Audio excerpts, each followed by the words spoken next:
Knyaz Aslan, can bir olsak, gayret olsak, vicdan olsak, bütöv Azerbaycan olsak, her sözümüz taştan keçer. Aşık Karacan, Borçalı.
Bezirgan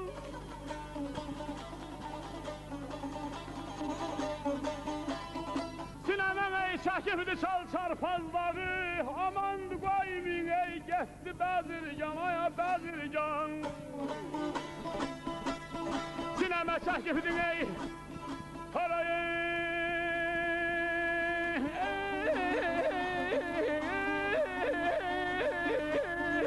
Sevrəm mən Aya sal çarpazlarını Amandı boyumun kesidi Bezirgan havaya Ay qadan alın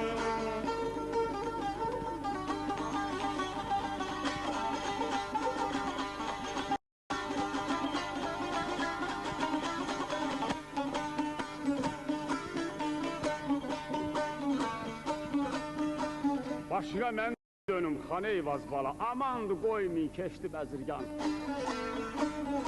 Sinəmə çəkibdi çal çarpaz dağı, amandı qoymayın keçdi Bezirgan Dəndə Eyvaz deyir, baba Aya sənin əlindən Bezirgan qaçıb Deyir, oğul bala deyir, bu Bezirgan o Bezirganlardan deyil Baba, bir nərə çəkə bilmədin mi? Dedi, oğul dedi, onun nərəsi mənkindən güclüydü, qulaq at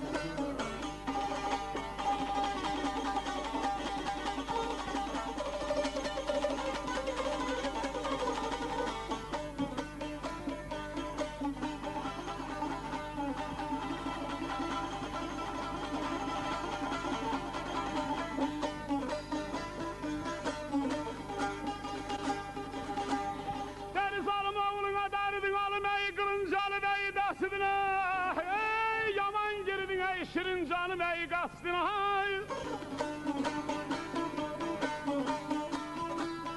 Ata inadıq nərə şəhidin üsüdümə Sana sanki qızıl ey quşlu Bezirgan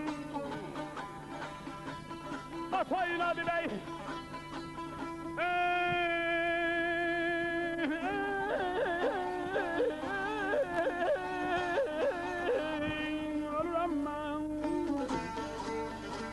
Eylmeylə şəhidin üsüdümən Sana sanki qızıl quşlu Bezirgan havaya Dostu qadan alın